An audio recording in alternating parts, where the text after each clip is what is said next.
Toda terça-feira a gente exibe, um conteúdo diferente, inédito no quadro Direito Agrário, espaço reservado para tirarmos dúvidas e questionamentos com o advogado Pedro Putini Mendes. Só que hoje o especialista em leis agrárias fala do lançamento do seu mais novo livro, Pantanal Sul-Mato Grossense, Legislação e Desenvolvimento Local, que traz uma análise das leis do próprio Pantanal e mostra convergências e divergências dos indicadores com a legislação. E o Pedro está conosco nesta manhã ao vivo para falar da obra. Ele conversa direto de Floripa, Santa Catarina, onde está finalizando o seu doutorado sobre reserva legal. Doutor Pedro, muito bom dia. Seja bem-vindo ao Giro novamente, amigo. Saudações, Mauro. Obrigado. E aí, tudo bem por aí? Saudades do Pantanal? Já coloca umas imagens do Pantanal aí. Meu amigo Marco Ribeiro, Paulinho, Toninho separaram umas imagens lindas do Pantanal. Vamos deixar o Pedro com saudades da terra dele, mas ele está estudando. Daqui em 30 dias ele termina o doutorado dele e volta para Campo Grande. Qual que foi a motivação? Primeira pergunta, depois da Amazônia, eu acho que o bioma pantaneiro é o bioma mais visado no mundo todo, né? E é preciso ter lei ali, por isso a motivação de escrever um livro sobre isso, Pedro? Pois é, Maurão. Realmente estou com saudades do nosso bioma, né? Agora eu fico nessa ponte aérea, nesse vai e volta aqui entre Pantanal e litoral. Mas a motivação é primeiro porque nós somos grandes admiradores, estou falando até em seu nome já, viu, Maurão? Somos grandes Claro. admiradores do nosso bioma aí. Eu, no caso, aquidauanense nato, né? E por isso eu dedico essa obra ao nosso território Pantanal Sul-Mato-Grossense. Até em gratidão ao título, né, que eu recebi da Câmara Municipal como cidadão aquidauanense. Tenho muito orgulho das nossas riquezas naturais, do nosso bioma, de pantaneira. Mas também a preocupação com a edição contínua de leis e políticas públicas precisa de um cuidado na aplicação dessas leis para adaptação na sociedade, né? E a gente tem que observar o que isso acontece com o desenvolvimento local, que foi tema de quando eu fiz o mestrado, né? Aí nós temos dados, indicadores, então esses escritos, esse tipo de livro, de artigos, eles precisam gerar ainda outras análises de dados para apaziguar aquelas discussões ideológicas, né, a respeito do Pantanal, da legislação.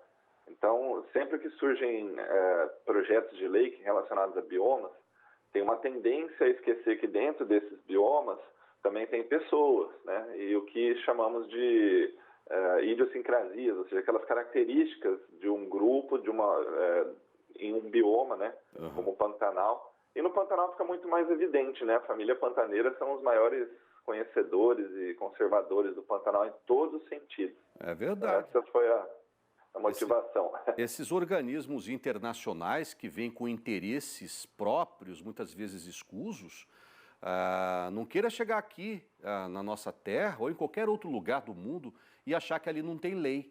O Pantanal tem lei sim e precisa ser cumprida, não é mesmo? E a gente como pantaneiros natos, eu nasci no Pantanal, ele nasceu no Pantanal, o Pantanal é de todo mundo, etc. Mas tem lei para ser cumprida, não é mesmo? Isso te motivou a citar algumas leis, algumas divergências e convergências que precisam ser debatidas no tribunal, não é mesmo, doutor Pedro? Na verdade o Pantanal está em discussões aí para regulamentação, né, ou seja, qual vai ser a melhor legislação para o Pantanal, né? Porque está sendo discutido um projeto de lei. Aliás, já foi discutido um, arquivou, aí abrem outro e tal, e não sai qual será a lei do Pantanal. Então fica esse impasse. Não tem hoje uma específica, exclusiva? Não, tem uma legislação, tem algumas poucas normativas estaduais no Mato Grosso do Sul, mas a Constituição Federal de 88, ela trouxe o Pantanal para o texto constitucional, e aí normalmente quando isso acontece, falta uma lei abaixo da Constituição Federal, uma lei federal, né, para regulamentar o bioma. Então nós não temos hoje uma lei para o bioma Pantanal. Isso está gerando uma série de controvérsias, né, porque tem interesses de todos os lados, como você disse. E a Constituição ela fala o seguinte, Maurão, que o Pantanal ele pode ter exploração ecologicamente sustentável. E aí nós não temos a definição disso, e o que está gerando uma série de controvérsias, né? Por exemplo, para quem não sabe, um dos maiores celeiros de cria de pecuária do Brasil são as vacas pantaneiras. E elas de maneira convivem perfeitamente, sustentável. não é mesmo? Sustentável. É. Elas que ajudam, por exemplo, a comer aquelas macega. Macega, para quem não sabe, são aqueles pastos maiores lá e que evita incêndios no Pantanal. Então há uma ligação muito forte do homem do campo, do homem pantaneiro, do pecuarista pantaneiro, com a preservação do meio ambiente. E como ele disse, eu achava que tinha uma lei específica, não tem. Cada região tem uma lei, por exemplo, Mato Grosso e Mato Grosso do Sul, Pantanal está nesses dois estados, né? E deveria ter uma lei federal para poder regulamentar e falar uma voz só, né? Isso mesmo, Maurão. E aí que está a confusão, né? Porque tem interesses ambientais, temos interesses econômicos, e só que para um pesquisador, né, é o que eu sugiro, nós temos que observar dados, indicadores, e tentar confrontar tudo isso para dar as melhores respostas, porque tem gente morando ali, né? Tem muitas polêmicas sobre o Pantanal? Cita pra gente algumas. Bom, acho que a maior polêmica é a questão dos recursos ambientais, né? A discussão é sempre a mesma, Mauro, é transformar o bioma em um santuário ecológico ou permitir atividades econômicas, né? Por isso que eu acabei utilizando algumas, principalmente no comecinho do livro eu utilizei duas diretrizes antagônicas, ou seja, contrárias, né?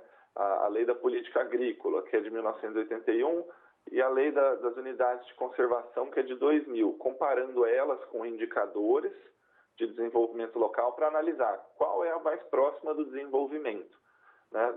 E isso já veio dando sinais de que o caminho não seria dar mais terras ao governo ainda, né? Mas sim subsidiar a população local para auxiliar nesse trabalho de preservação em favor do seu próprio território. Perfeito. E aí nos próximos capítulos essa discussão ela vai se desenrolando. Então essa foi mais ou menos a ideia. Ô Pedro, vamos fazer um trato aqui. São quantos capítulos esse seu livro? São 3. 3 capítulos. Vamos fazer aí um quadro Direito Agrário sobre cada capítulo do livro? Vamos, Maurão, vamos tentar nesse briefing. Vamos lá, já temos 3 conteúdos, a gente passa uma vez por semana. O capítulo 1 trata não sei do que, o capítulo 2 tal, capítulo... Antes, porém, se você quiser já adquirir esse livro, coloca na tela por gentileza aí, ó, loja.editora.dialética.com. Tá aí na tela. Ó, a capa do livro bonita, hein? Fotos lindas, tá aí, ó. Aliás, Maurão, as fotos desse livro são autorais, tá? Quem tirou as fotos aí foi outro pantaneiro. Quem? Foi meu pai. Opa! um grande conhecedor do bioma, pescador, canoísta, e ele tirou várias fotos e eu utilizei nesse livro aí também. Que lindo. Qual é o nome do papai? Valtemir. Seu Valtemir, parabéns aí, ó, ilustrando aí com a arte dele de registrar pelos olhos o Pantanal, a biografia do filho, a biografia contando sobre as leis pantaneiras. Em breve, aí, mais detalhes desse livro você pode encontrar lá na loja.editoradialética.com. Já sabe o preço, não? Mauro, tem que conferir lá no site, viu? Não importa. Normalmente não é tão caro, não, viu, pessoal? Normalmente não é tão caro, não.